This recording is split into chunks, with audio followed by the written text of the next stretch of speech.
Welcome to Chika with your Titas, Joey, Mel, MJ, and our producer, Rochelle. The podcast where three Filipina moms keep it real about life in our golden era. Parenting, perimenopause, grief, sisterhood, and everything in between.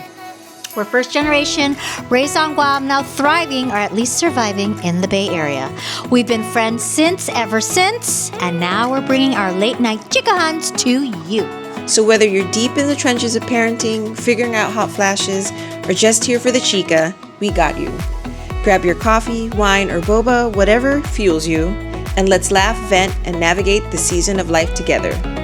This is Chika with your Titas. Let's get into it. All right. Hello. Hello, and welcome to episode 3 of Chika with your Titas. I'm Mel. I'm MJ. I'm Joey. And thank you for joining us. All 7 of you. You have? No, you got it wrong. Okay. 2. All 2. We got all 2. Woohoo! Let's keep going. So we want to do a brief recap of our last episode. That was a heavy one. That was on friendships. And we love how it just branched off very good digressions into other conversational pieces. And did you guys want to talk more about that? Or just... Well, so here's the thing. If people want to hear more about that, I think that definitely can be, we can branch off of that friendship topic. Your homework is to watch episode 2. Yes. So if you want more friendship stories, let us know.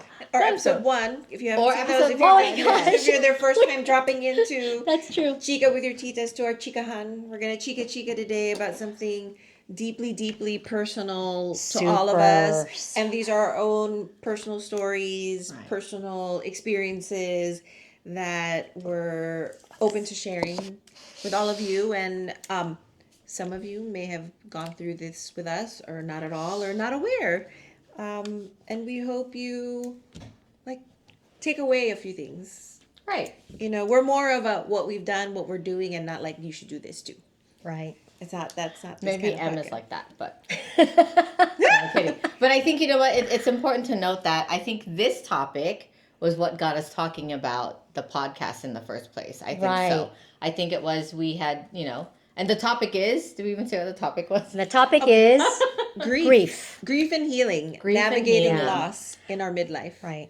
Yeah. So I know for me, like Mel said, what got us thinking about podcasts was I always have felt, and I still do, I always feel alone in my journey thinking I'm the only one going through, mine is very specific. And so till this day, I feel like I'm the only one in this world who has my particular situation. So I hope that this helps someone in their healing, and maybe if they're going through something similar, that you're not alone, and things will be okay eventually.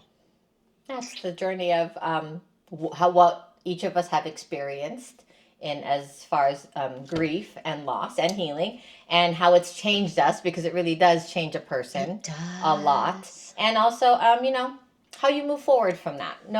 There's no one-size-fit-all deal or plan for when a person experiences grief. So here we go. Ooh. You want to start? Who would like to start? Any of us could start. You know what? I need time. So no, I think you need to start. Why don't I go? You want me to go first? I think you go first, and then I'll. Other than losing grandparents, I haven't lost a family member until 2.5 years ago when my brother-in-law passed. It was very traumatic, and the waterworks are already starting. Ooh. He was 42. He had lived with my husband and I and the kids since 2001. And so in a lot of ways, he felt like, our oldest child. And I tell people that all the time. He grew up with us. And he was there. My children, did not know life without their uncle, living with us. So it was quite a shock to lose him the way we did and find him the way that we did. I won't go into too much detail. It's a lot. But, our grief at that time was, very, very, very, a lot of feelings. And I'm sure most people feel the same, but it was so sudden and unexpected that, helping, my husband, the kids, my parents, my sisters, and my sister-in-law through that was quite an experience, planning his funeral, getting him home, and planning that, and then the return, without him, to go through all his stuff, and just disperse all of his belongings was quite difficult, and healing in the same way. Memories, the good memories and even the bad ones, they get you through those difficult times. And I think, one thing that I make a point to do is to, bring up his name as often as I can so that the kids don't forget, or they learn that it's okay to continue to talk about someone and enjoy the things that we used to enjoy together with him, whether it be eating, his favorite food, or, getting his favorite boba, or going to Disneyland, which we just did, over the weekend, and remembering things. We were walking by the popcorn cart, and we were saying, his favorite character was Goofy or Remy from Ratatouille. Ratatouille. Yes. That, Oh, I remember. I saw this Goofy. I think it was a drink holder. I don't think it was a popcorn holder.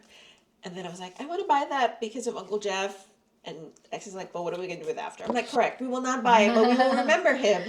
Yeah. And there were just so many things. Like, he found joy, in the smallest things, like a first bite of cake that we've never had, or... He was just always happy. Yes. He was just always happy.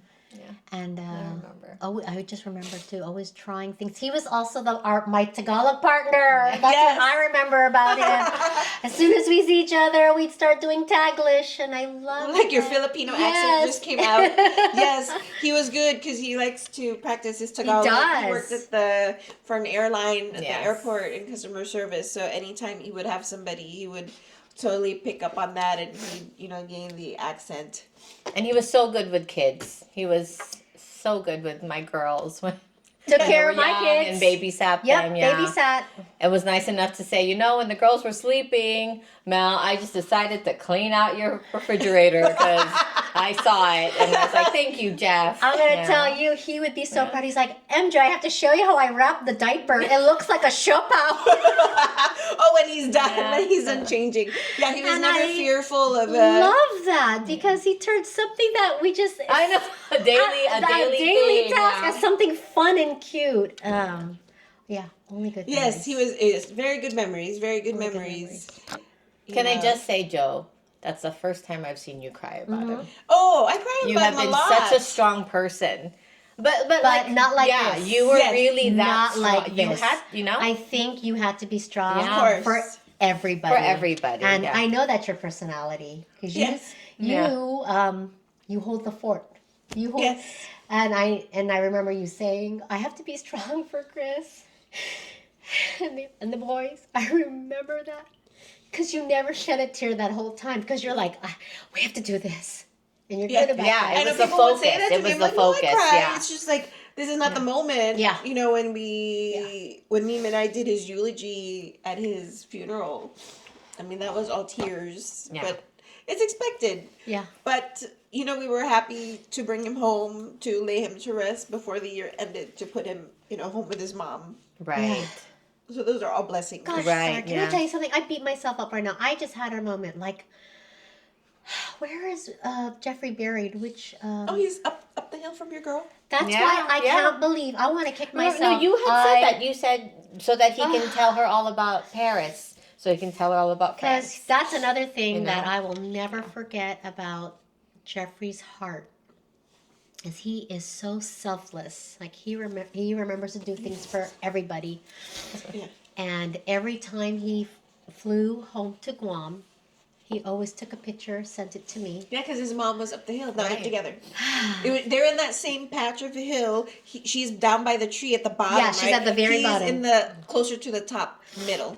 So like when you go down into the entrance, the driveway. Yeah.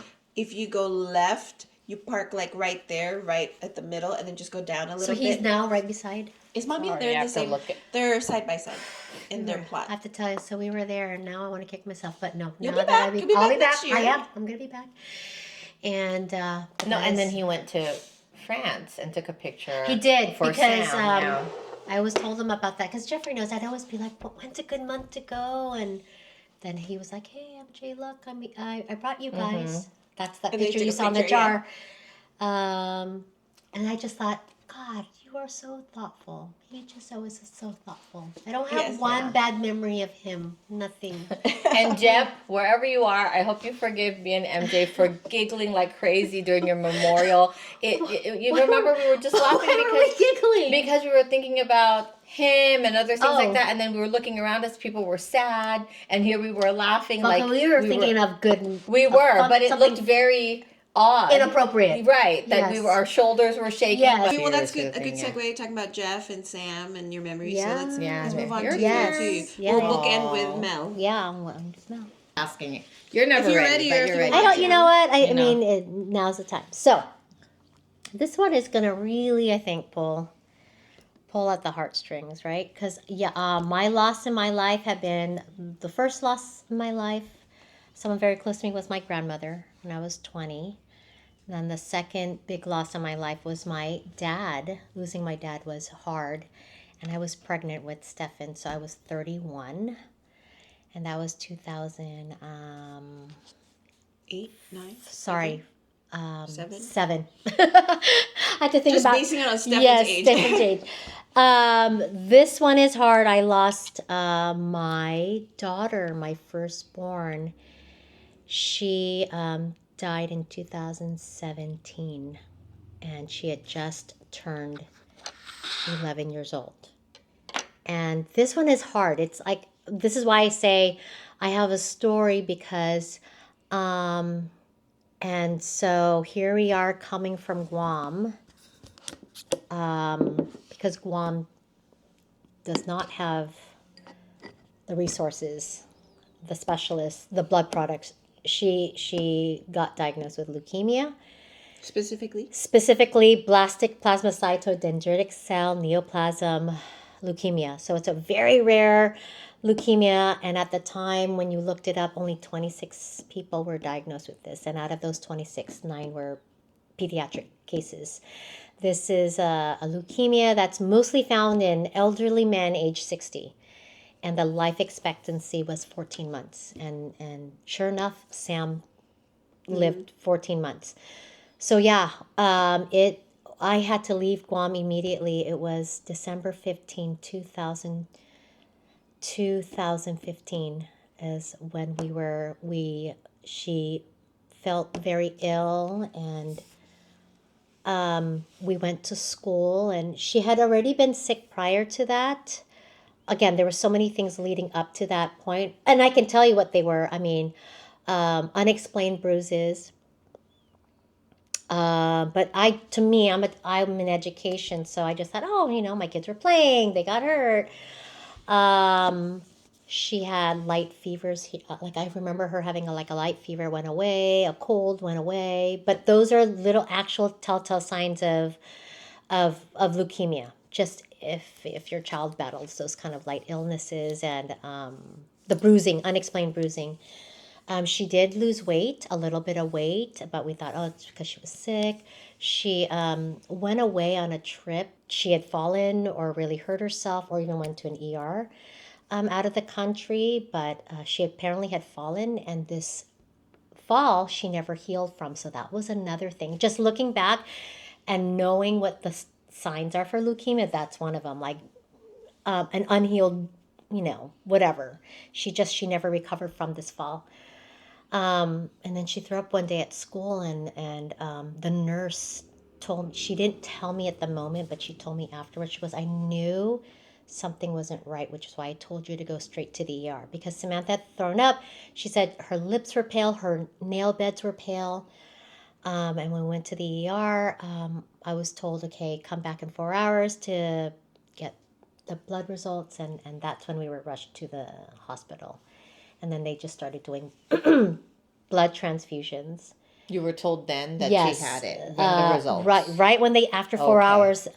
the doctor pulls me aside and says, she has leukemia. But you didn't know what yet. What We kind didn't yet. know kind. what You kind. won't know that till you get to LA. Right. And then I rush. I'm in the hospital. I mean, my mind's going like, I don't even know what happened to Stefan. Like, I'm going to be honest with you. I can't recall. You just went in I protection mode. I did. And then it was like 4, maybe 6 days of just trying to plan to leave because we were already told by the doctors. There was only one pediatric oncologist on island. And that doctor was like, with the insurance we had, the only hospital that covered it was UCLA. And we were told from the get-go, go to UCLA.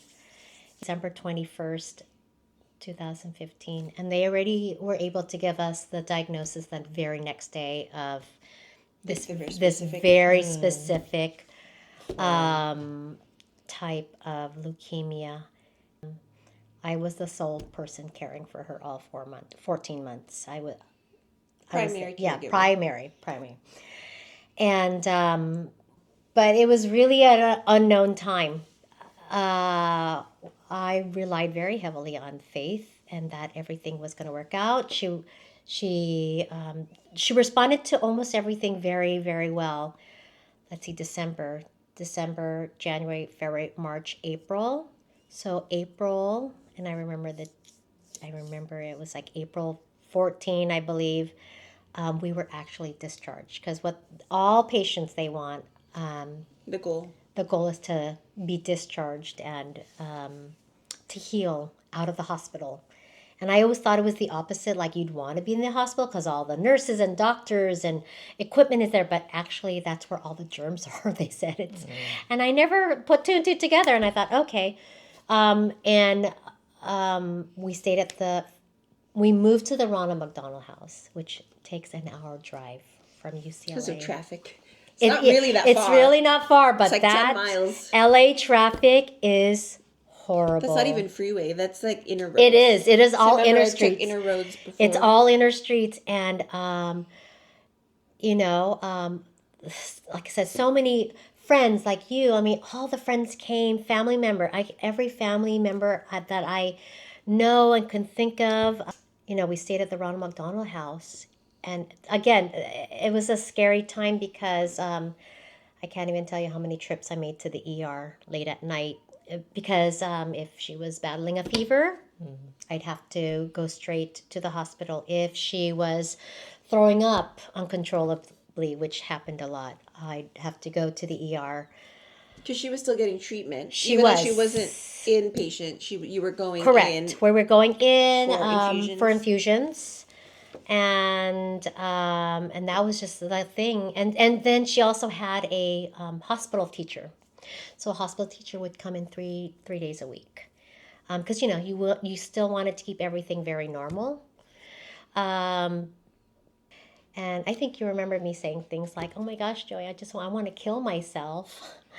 Because there's only so much I can handle every day. Because caretakers also need respite. They do. They need respite. Because I still beat myself up until this day. I'm like, why didn't I do this? Why did I yell at her? Why? She only wanted something, but it was because you're tired. I was tired. Or like, why didn't I do more crafts with her? Oh, it's because she was battling a fever, or we were driving to the ER, or she was throwing up. Why didn't I take more pictures? Oh, it's because she was battling a fever, or she was throwing up. It's like you couldn't just focus. I couldn't. And I look back and I just wish I did more with her. I wish I took more pictures. I wish I recorded her more, but I just couldn't. I was such in survival mode. So every day I was just living for the next day. But yeah, there was a point in time I just, I like wished, like I wish I could disappear. But you can't. I couldn't.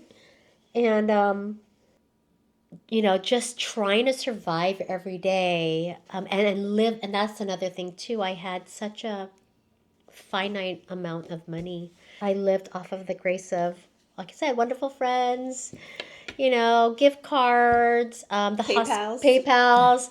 The hospital would have gift cards. The hospital gave food vouchers. When we were in the hospital, there was actually a group of moms from the school that I taught at and where my children went to, and they sent me like $100 every month. It was just a group of moms that said, we want to send you something," and I was just so grateful, right? And then of course harbor so much guilt because I would lose my patience. I really would lose my patience, and I felt so bad. And even Sam, she would.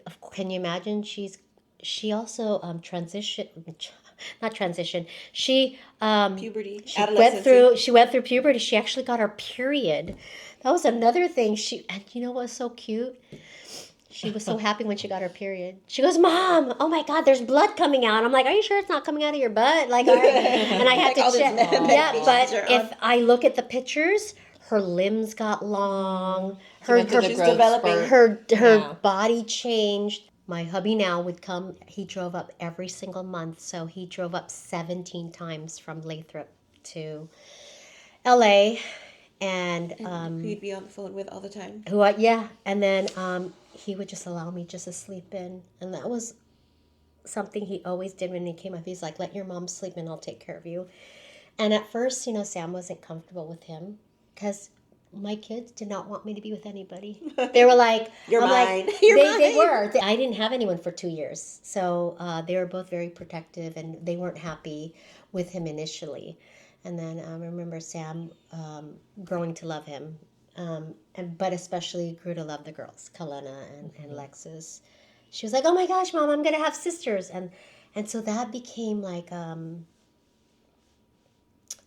something for Samantha to look forward to. She loved if the girls were going to come to visit, Oh, you drove up. and they would drive up. Mom, I really love visitors, so we embraced those times. And of course, there were times she couldn't see anybody because she was like in isolation or she was battling a cold. And so, upon advisement from the doctors and nurses, like no visitors, right? So that was hard too.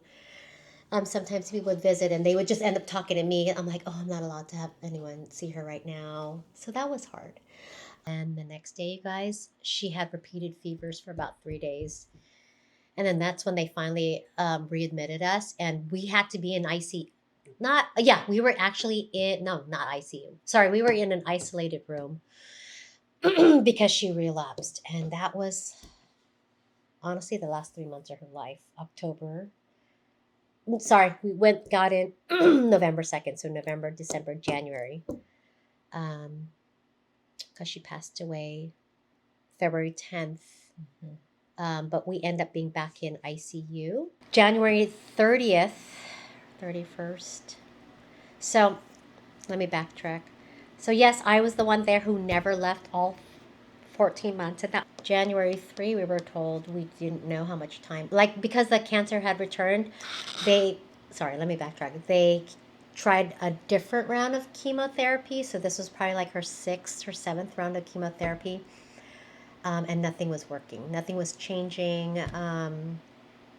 But Sam's spirits were very, very good. Like, her spirits were very high. She was very happy. So I remember January 3rd, they had the serious conversation with us, both parents, one on the phone with me in person, saying, "You should come now because we cannot give you a timeline anymore. We don't know how much longer she's going to live."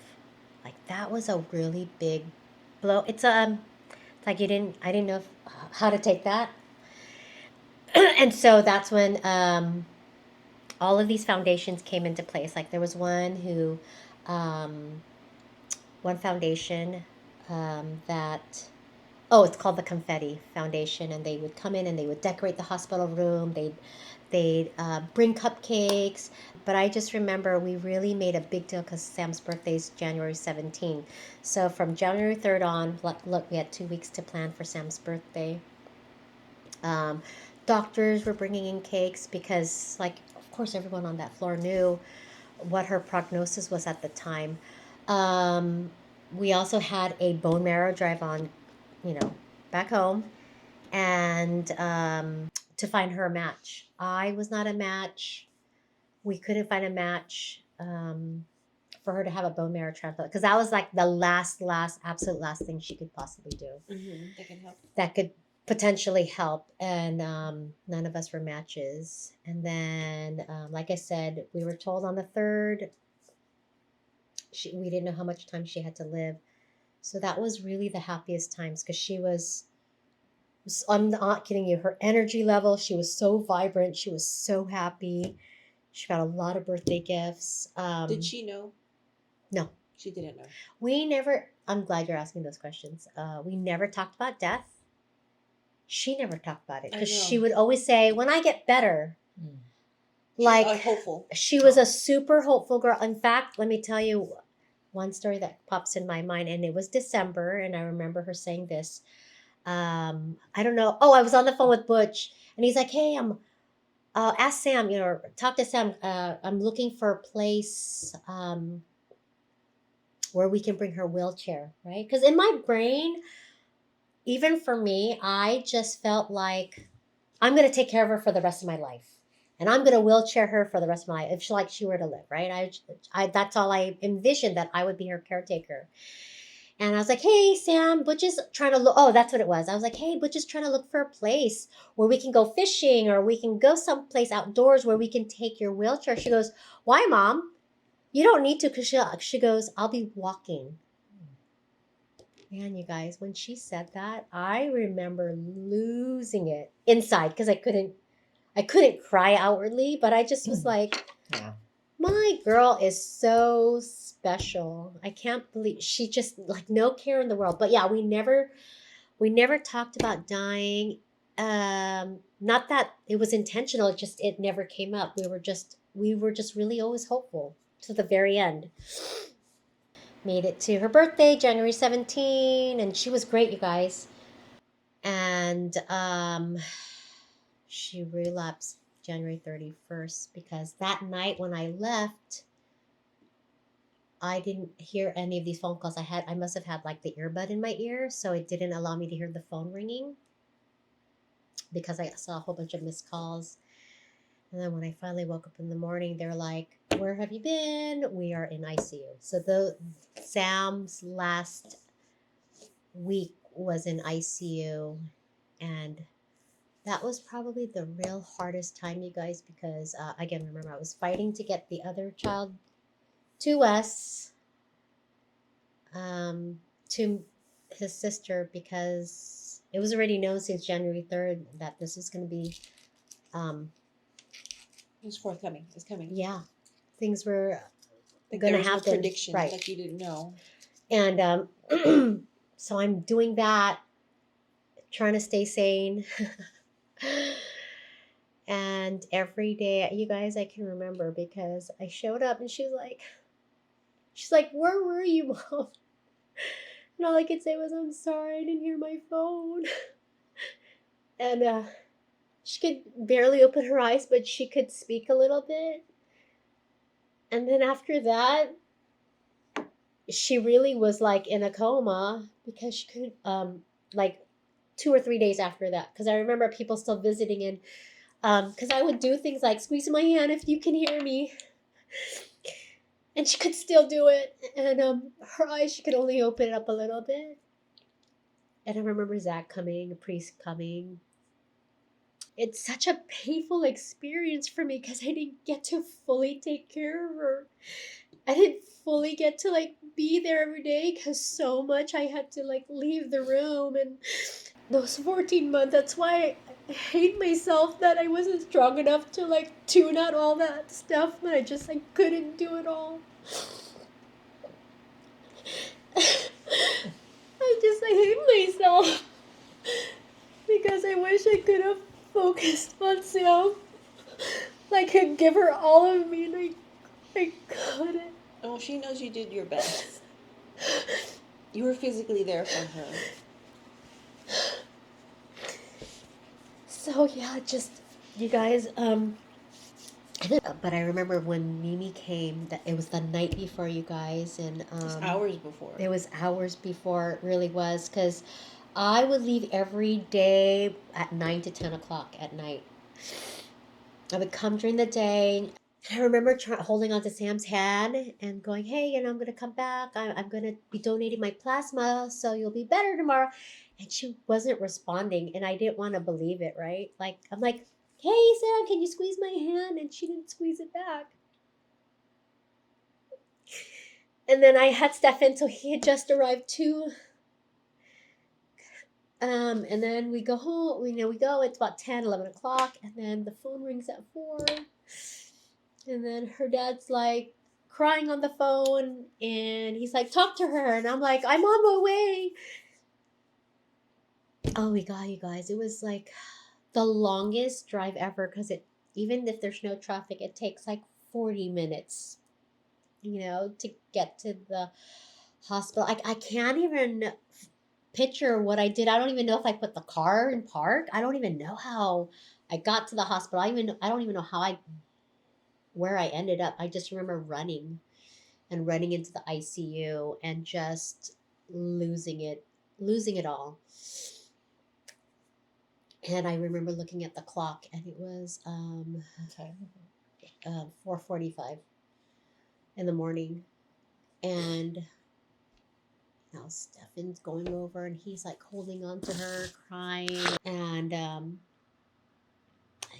just let Stefan just hold on to her, and then I just took over, and you guys, I didn't leave her. Um, I just held on to her, like I just held on to her lifeless body for 4 straight hours. I even asked them, I go, "How long can I just stay here and be here?" And they gave me a time, and I remember it was 4 hours later, so it was like close to 9 o'clock. But all the doctors were coming in, all the nurses were coming in. I mean, they even had to do like they took her hand to do like a handprint thing, one of those molds. Mm-hmm. Yeah. I have it. I don't know. I'm thinking, where did I put it? Is it there? No, it's not there. And then this other person came in, took Sam's thumbprint because she was going to make a gift. I mean, it was just, there's so many people in and out. And yeah, it's hard. It's hard because for me, I am Catholic, but I knew I still wanted half her ashes with me. And even that was a whole ordeal for me. I had two people telling me I could not take my daughter's ashes. Not the business, but just two people taking it to a very personal level, telling me I had no right to do it and that I was murdering her and I was going against my Catholic faith. But I have her. So I have Sam and part of Sam in an urn, so that I could always be with her. She could always be with me and do everything with me. And um, I just I couldn't just see that she was just going to be buried out of the country, and I never see her, which is why I was very adamant about having half her ashes, and I have zero regrets, because I have her with me all the time. But anyways, I didn't really have time to mourn, you guys. I think that's why it's still so heavy. But I think losing a child is beyond a pain. Like I said, I lost my grandmother, first pain in my life. Lost my father, second pain in my life. Losing a kid, it's like it still feels as fresh as it did 8 years ago. And just life's not fair. I think life's not fair. That's something that I struggle with because I was never ever mad at God. I just tried to rely on faith and believe that everything would work out in the end. So here I am, and I am so grateful for my sisters like you and support um, from other family and friends. But I also realized Boy, oh boy, there are like 1,000. It felt like there were 1,000,000 people who came to support me um, during that whole journey. And that too is probably what kept me alive. And then soon after Sam died, you, I just kind of saw almost everyone disappear. And that's the reality of loss too. It's like people really do come, and they're genuine. But then once that whole situation is over, everyone else is able to go on. And I did struggle with that. I was like, how is everyone able to move on? I haven't, and I don't know if I ever will. But that was something that I learned along the way, that I couldn't be mad at people, but I was for a while. I really was. I was like, what happened to all these people who said they're going to be there for me? So I tried different support groups, read so many books on grief. Thank God and thankfully I was able to get a job. Because if I could have, I probably would have taken a little bit longer to just be able to grieve, but I didn't get that opportunity. So I think that's why when I talk about it, it's so fresh, because I'm still in mourning, but stronger. A lot stronger than I definitely was 8 years ago. See through the tears. I still harbor a lot of guilt. There's that mommy guilt is still here. Like, I still feel, I wish I was strong enough to do more. I don't know how I'm good. I know in time. In time. I just don't know when. But I know this. I am very hard on myself. There's no clock. There is no clock, but I'm also hard on myself, Well, thinking I could have done I hope so much well, more. that's what I was gonna say. I hope you can, when you refocus and when you go to sleep tonight, I hope you realize for real that you did everything you could have possibly done. Like there's no stone unturned. You Right. might think that way. You Yeah. might think that way, but would it have changed the outcome? We don't know. You're just gonna feel. No, it you're wouldn't just gonna have. feel bad Right. about. It what would have if I never had done changed the this? outcome. Right. The outcome would have been the outcome. Everybody who deals with death has a could have been. Yeah. Everybody. Yeah. So Yeah. that's what I battle. Anyways, whew, sorry, that was heavy for me, guys. It's okay, as expected. Yeah. All right. Last but not That was least. why we did this. No, It's recording. Oh, is it? Hi. Hello. Hello. Hello. My turn. Grief and healing. First, I can't even imagine. I can't imagine losing a child. I don't mean to invalidate all other losses, right? It's not, but like, It's a part of you. I cannot. I just what you and other people have gone through losing, and especially with like both of us share that in that we saw it full. I mean, we saw somebody dying in front of our eyes. Yeah. And then that's your child. So it's just unnatural. yeah. Yes. It's an And I will unnatural never have order. enough words. Yeah, I will never have enough words for you or anybody else who, Well, I am wearing a shirt called Wipe Out Cancer. A friend of a friend, Mikey's friend, Caroline, lovingly known as Liner, who also, by the way, is a very good pickleball player. I know from firsthand experience. She began an organization many, many years ago because she had her own battles with cancer. And if I'm correct, she battled it more than twice and has survivor. She's survived cancer. So I never knew the pain of loss. Like you said, you lost your dad, I had my Lola gone, who I loved, my cousin, and lost, but Ash's death,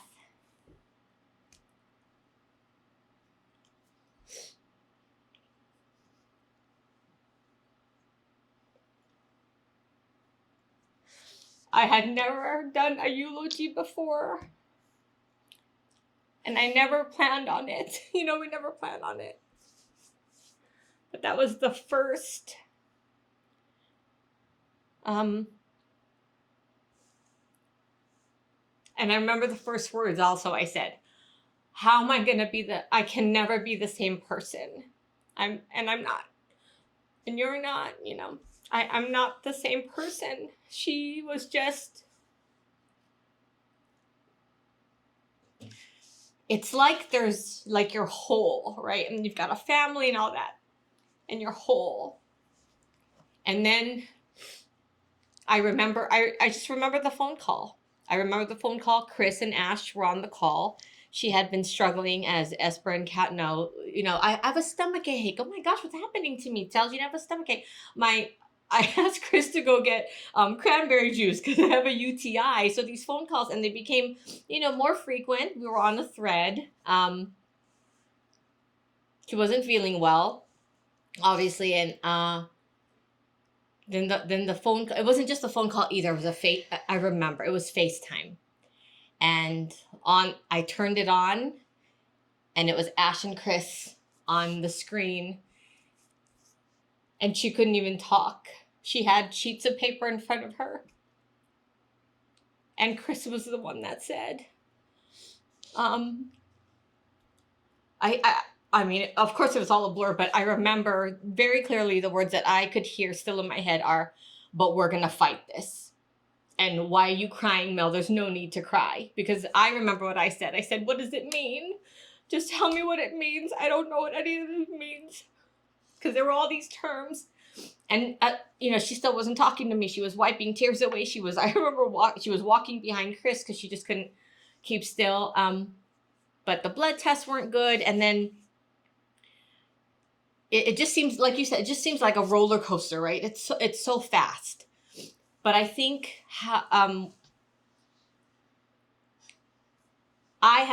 she was my best friend, one of my best friends. I spent years and years and years and years with her.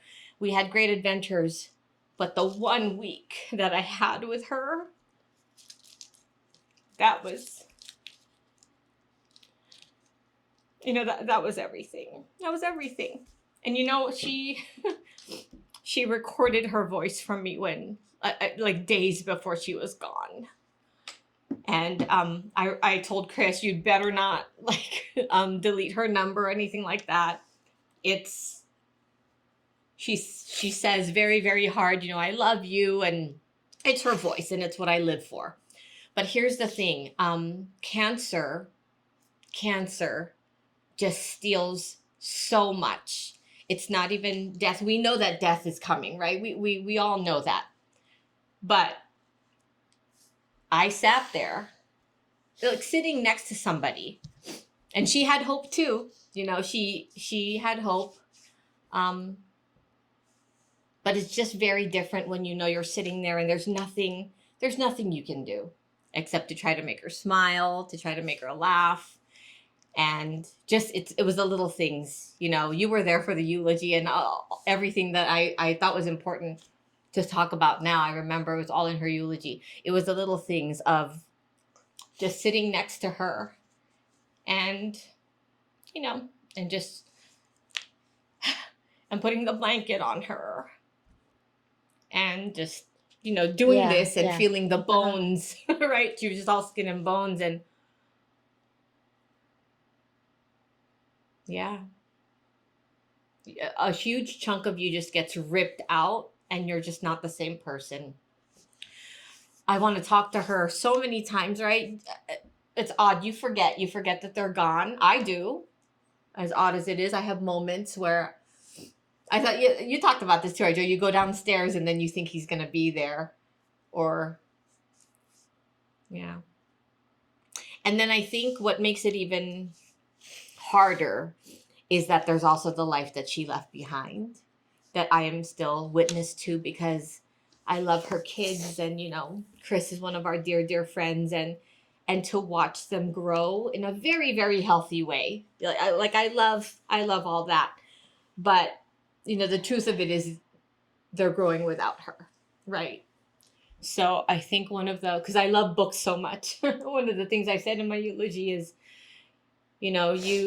Chris and the kids, your life is a book, right? She's no longer on the pages.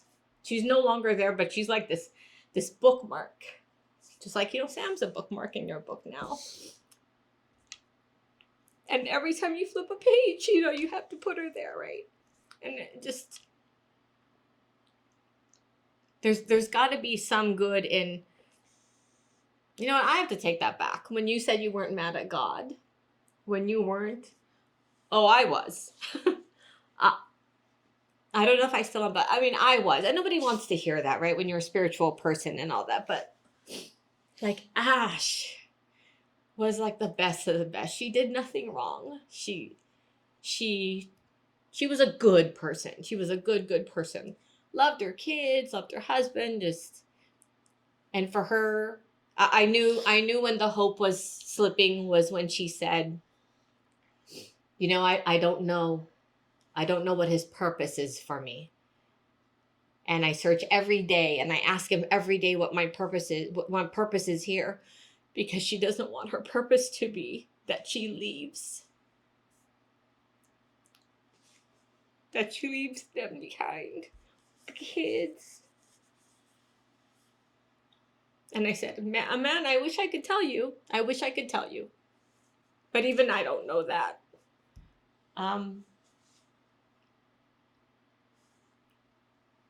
Right. Wow, that was, I have a timer for how long she's been gone. I look at it as often as I can because it's a good reminder. And I have to call it Ash's pain-free days because she really was in pain, right? I'm sure Sam, physical pain, right? Yeah, it's yeah, because that's what cancer does. That's what it does, yeah. She really was. It robs them of their strength. It robs them of, yeah. Their bodies become they're just skin and bones. They're just skin and bones. It's shell, yeah. They're physically unable to do many things. Right. I don't know about Ash, but Sam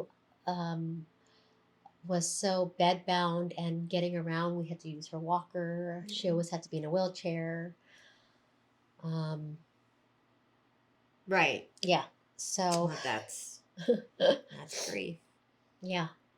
And it manifests itself in many different forms. And it shows up when it shows up, right? Like it shows up when it shows up. I love Andrew Garfield's thing where he's like, I don't want to ever stop crying, right? Because this is the unexpressed love, I think is what he says about his mom dying. Right. And then I saw Tyler Perry once on the Oprah. Uh-huh. Did you see that one where he says, because somebody was apologizing, and she started crying, and she said, "No, apologize. Don't apologize for that. I tried to work it off. I tried to do all that, but I think the magic words that he said was, and all it did was wait for me. Right. All it did was wait for me to be done, and then I showed up. But, It's kind of like what you said, Joy, just talking about it. For a while, I thought I had to not talk about it because it was making other people uncomfortable, making other people sad. But really, we should talk about these people because they are still with us. We still love them. Just because they're gone, we didn't stop loving them, right? It's not like they're not a part of us still. And for me, I wanted to normalize it because she still has a brother. And I want him to be okay with talking about all the good things he remembers about having her as a sister. Because it was so traumatic. He was so young, right? Yeah. And so I wish I could as you were talking, I forgot what you were saying about Ash. And I was like, oh, it's opposite for me. Because but about how you still see, something about how you still see Ash in your everyday. Did you say something like that? For this sake, yes. I said that. I did. Attribute that to me. Yes. No, yeah, you said it. And like, no, I think we said like we forget that they're gone. Yes, we forget they're gone. And then mine, and I was going to just share that for me, it's all the what ifs. Like, what would she have looked? Because I'm still connected to her best friends. Oh, yeah. What would she have looked like? I'm watching all her best friends grow up and go to prom and have boyfriends and go off to college. Yeah. And I'm like wishing, what would she have looked like? What would her hair would have looked like? What college would she have gone Right. to? But the crazy thing is, this is another thing about grief. Both great grief and love really do exist. They do. coexist because Yeah. I'm so happy for all her best friends. I'm Yeah. so happy to see that her best friend got this full ride scholarship and is playing her favorite sport and falling in love. Yeah.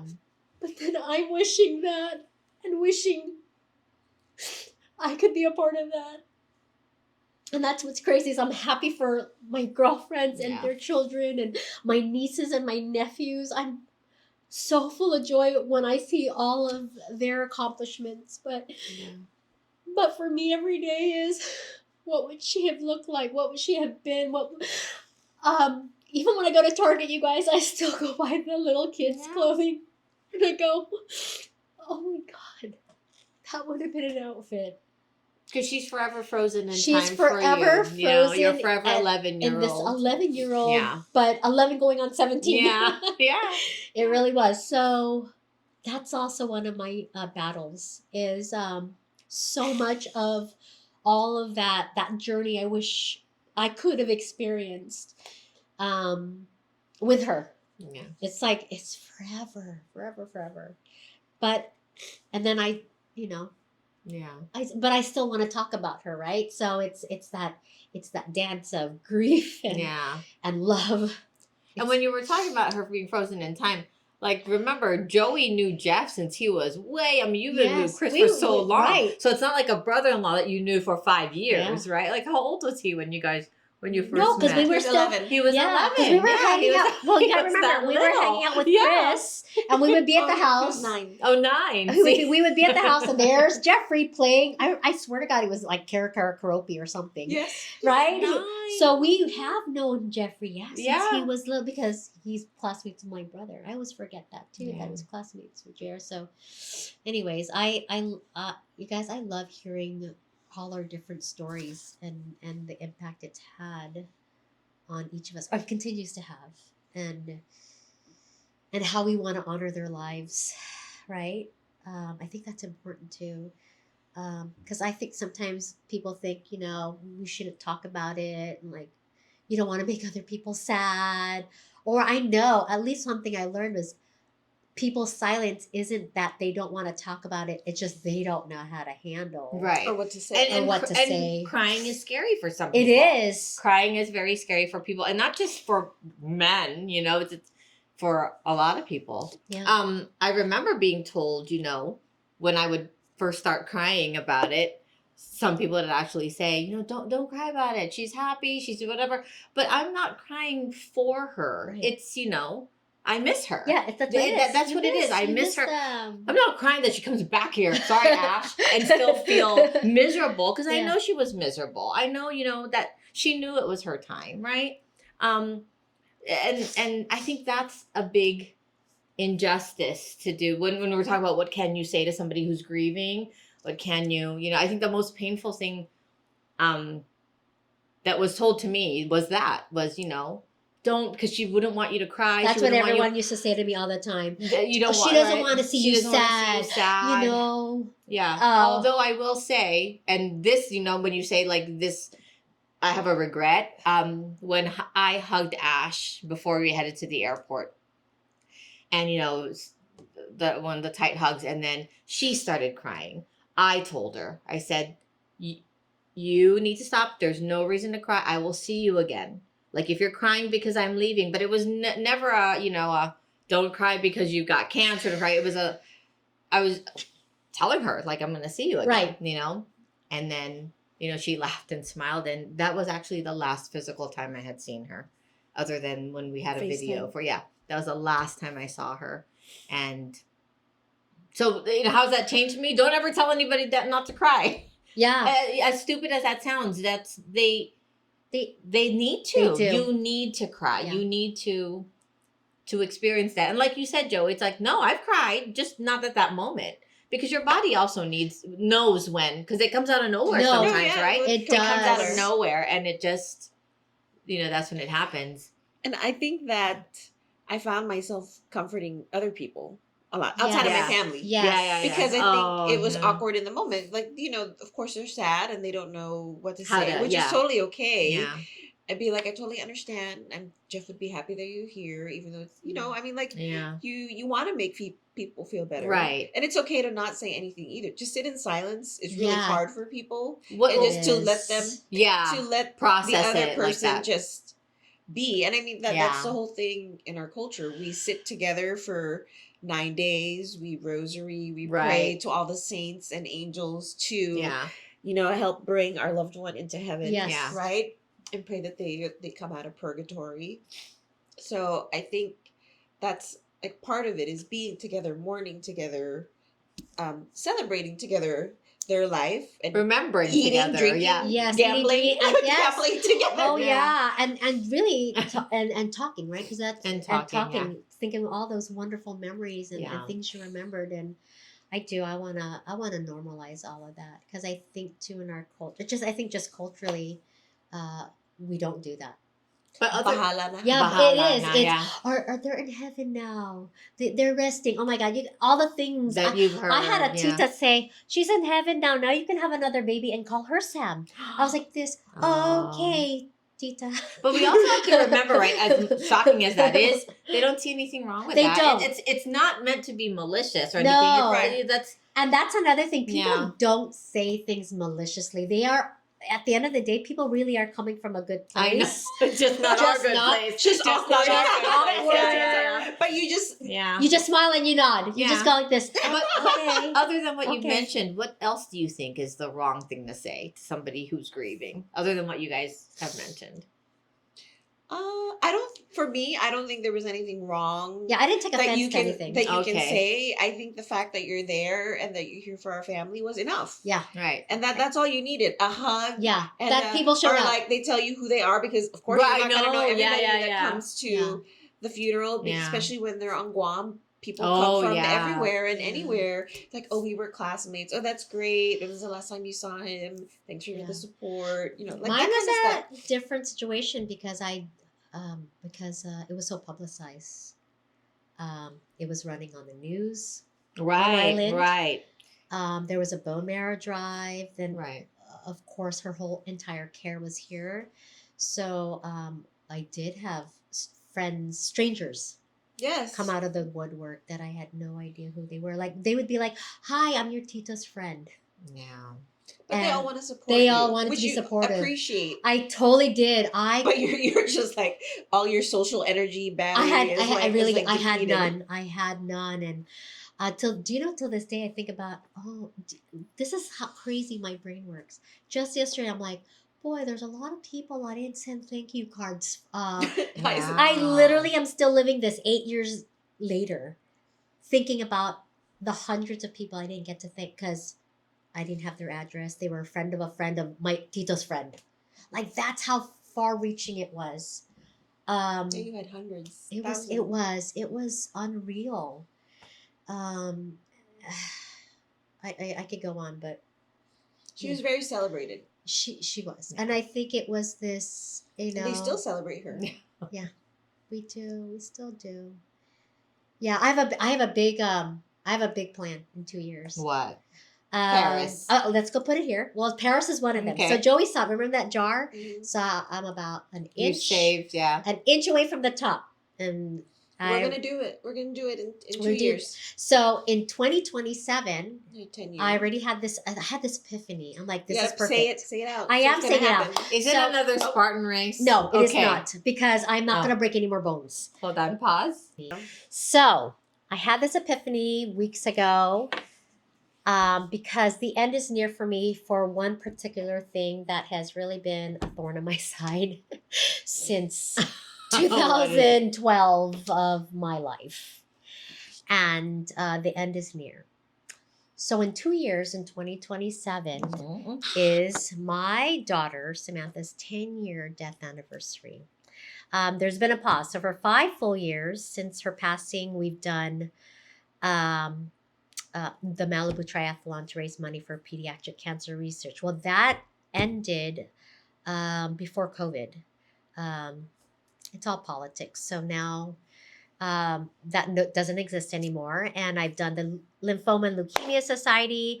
But every year I do something to honor her. Every year I donate blood or I donate my plasma. But in 2 years, because it's going to be her 10th year, What's up? I thought, wouldn't it be appropriate? It's her 10th year. Sam will be turning 21. Right. Be 21. So 10 and 21 is 1,021. I would like to raise $1,021 on her. And I just thought, that just is perfect. She's going to be 21. It's her 10th year and I want to raise money. And I probably will do it through the Lymphoma Leukemia Society. That is one of my first charity of choice really is always the Ronald McDonald House. So maybe I'll split proceeds, right? One goes to the Ronald McDonald House. I will forever be indebted to that organization, you guys. I do donate. I do an automatic. So they will always forever Have a place in your heart. have a place in my heart and always have my support. They really do help out families. Yeah, you firsthand Experience. They ask nothing of you. Suggested donation only. Yes. I mean, you can give them $1.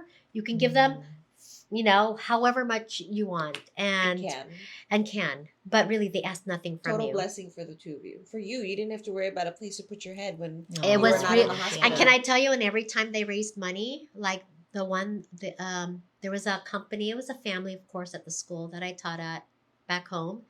They raised money. I gave all of that money to the Ronald McDonald House because there's because just one night alone, if they actually had to put a dollar amount, one night alone would cost $180. So you got to imagine all the people they house. All the people they house every day. Plus food. They give you. Things, right? They give you. They provide mental health professionals. There's catered food. They give you everything for laundry services. I think we should definitely sponsor a lunch or dinner. That's also on my to do. So Joey was a part of that as well. That's why Joey, you've been a part of a lot of these things I've done. But we did after that year after Sam passed, we did a meal of love. So provided like a dinner for the house, and I'd like to do that as well. I do remember that. Yeah, so we can organize it. It's around MLK weekend because that's when we went up. Yeah, then we just went to Disneyland. Yeah. So we provided a meal, and I really got a great response. Quite a few people, like even one of our classmates' older sisters was like, and even Bridget, who lives down there, was like, "Why did you tell me, Am? I would have donated, or I would have given you money, or I would have bought you a tray of food." So it will be on Chika with your Titas because we're going to be around for 2 more years. May I make a suggestion? Yes. Not 1,021, 2,110. Ah. Let's up the ante there, and it's for a good cause. I It's love for a that good you cause. said that. I think it can happen. Absolutely. I'm sure we have more than enough friends that can give $1. Oh my God. Okay. I was, Let's you know what do it it. is? Yeah. I was trying to be conservative because I know. Oh, yeah. Here's the thing. I ask nothing. I always tell people, even if you give $1, right? Can you imagine if everyone donated $5? We would hit And that I'm goal. not even looking at it monetarily. I mean, of course, that's going to help. But, we're celebrating the 21. Yeah, that's what I wanted to do. It was her 10th year, her 21st birthday. I was like, oh, this just it just sounded so perfect. Well, then you can keep it that way. I know, right? It would be it would be a Vegas weekend. But yeah, I wanted to just do something just really big because it's been quite these last couple of years, just for many reasons, right? But yeah, just wanted, and if people really understood the funding for pediatric cancer research, that there is zero funding. Wow. Okay, imagine that the pot is 100%. Childhood cancer only gets 4 of that 100% pot. That's horrible. Yeah. And in the last 30 years, there has been 1 medication. Wow. So, of course, what does this boil down to? You need funding. Yeah. There's no way they could find a cure if no one's funding. Right. Research. Yeah, so that's always my, and just to bring awareness that and because before me, I didn't know anyone. No, right. I didn't know a Same. single soul of anyone who had a child going through cancer or knew of anybody. So, anyway, that's what we're going to do in 2 years, you guys. Yes. So, now that we finished our stories, Well, we've touched on We pretty- cultural, and we've touched on things that help got us through, and some things. did that, any of you guys go through therapy? Because I went through a lot of therapy. I think I just self-therapy. I did. My therapy, honestly, was just listening to her favorite songs, to her music, and just sitting by the door and just, taking it all in, crying. Yeah.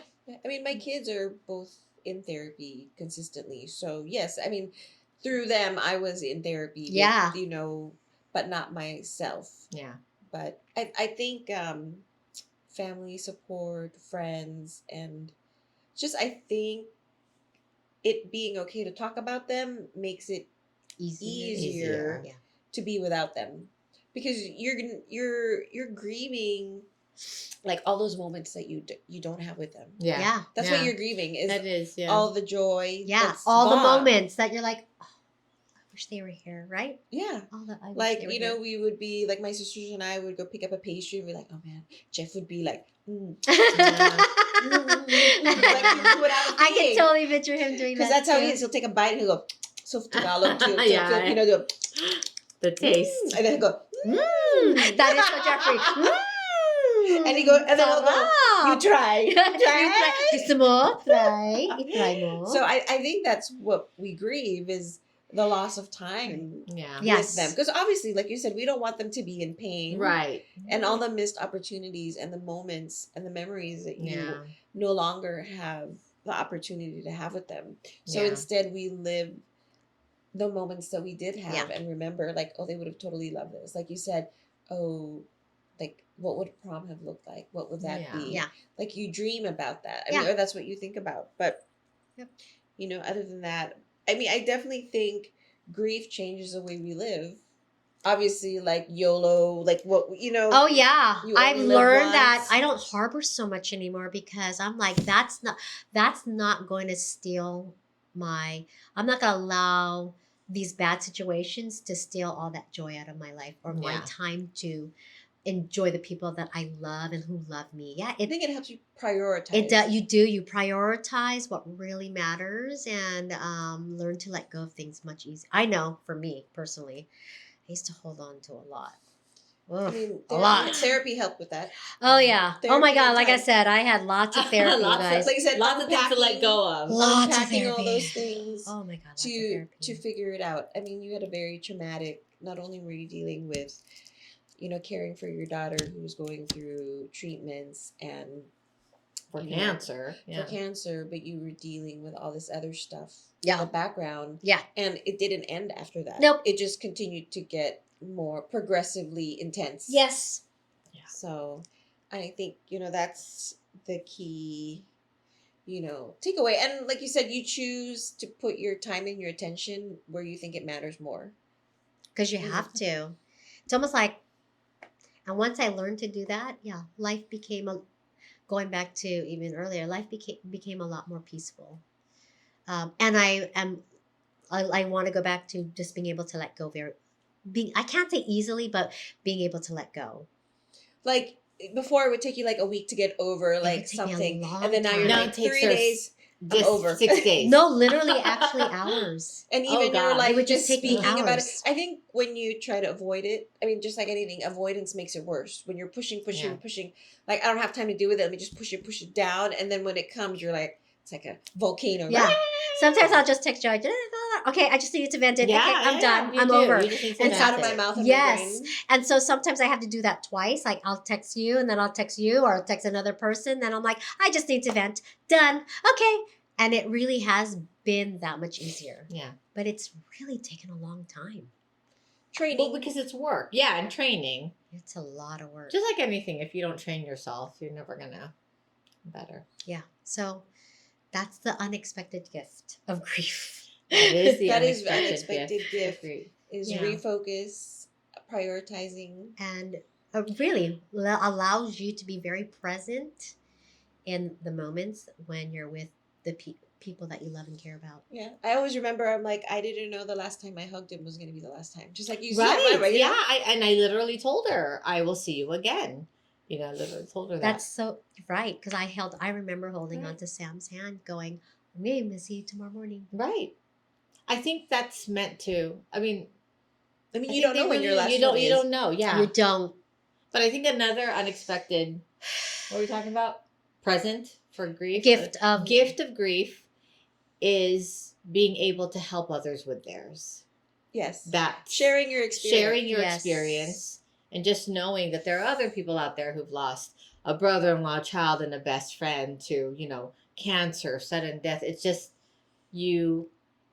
And then they come out of the woodwork. They right? really Like, do. Instagram all of a sudden knows It's like so how true. you feel about something, and you know, as So creepy as that is, true. though, I found a lot of solace in that. Yeah. Like, you know, her cancer would come up, what type of cancer she had, and just friendships where there was even a story that ended up on my feed about, you know, something we had, like she died of cancer, then this friend got diagnosed with a cancer of her own, and you know, how do you live through that? I still have survivor's guilt over that big time, and I, you know, you ask yourself questions like, really, like, what are the chances that exactly this many months after I would receive my own diagnosis, but I would be okay? And I hated having to say that to, you know, I hated like To that other person. or just to To me, herself. just To to herself me, after like, you her know what, diagnosis. this is, but I'm okay. I came out of that one, and you know, she didn't even get the same chance. You know,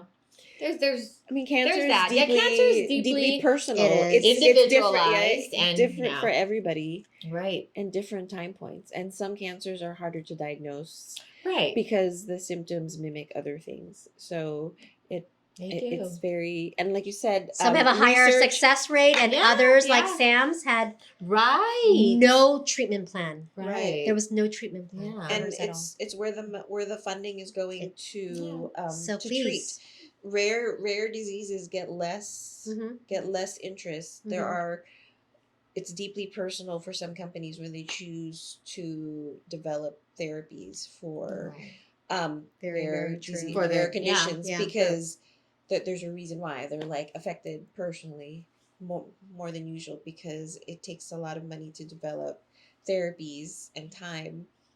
And so But then, like, ahead. if you want to go deeper into that, right? It's just it was her time. Mhm. What else are you gonna? Yeah, it's her time. Yeah. It wasn't mine.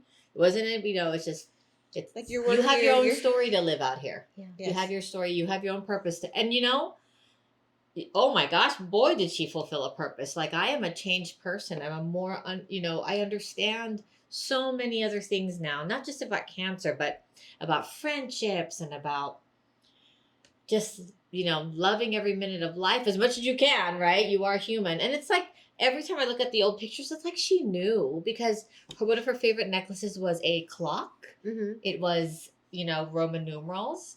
And I will always remember that. And even just growing up with her, even when we were doing CrossFit, she was always you know, I'm going to be as healthy as possible because I never know when my time's going to. And she would always be the one talking about stuff like that. And I think, you know, yeah, it's a sad, but it was a purpose to me that was fulfilled, at least as far as, you know, getting the message across to me and changing me, as I'm sure you guys have also. That was a huge sacrifice, but, you know. Do I wish she was here? Absolutely. I do. Do I wish I had the power to, like, change that first cancer cell? Oh my gosh.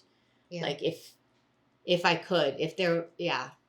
I mean, know, you know, you Jeff's do. the reason why Chris, you know, had his diagnosis and his surgery. Right. So I mean, there's a reason Right, for everything. right. Because It's we would have true. never You gone would have down that never. path. Yeah. And that's what boggles him the most. He'll ask his doctor, so you mean if my brother didn't pass away, I would have never gotten these tests? He's like, yeah, you would probably just end up in the ER with a heart attack. You would Wait, just what have was to the? continue. So that was the impetus because he mentioned to the doctor that. Oh, yes. Oh my gosh. So when we came back Okay. from his funeral from Guam, it was time for all of our Like annuals? all of our annuals, all Yeah. 4 of us. So when we booked them, we talked about that, and that's what led us down the diagnostic pathway Wow. the first time.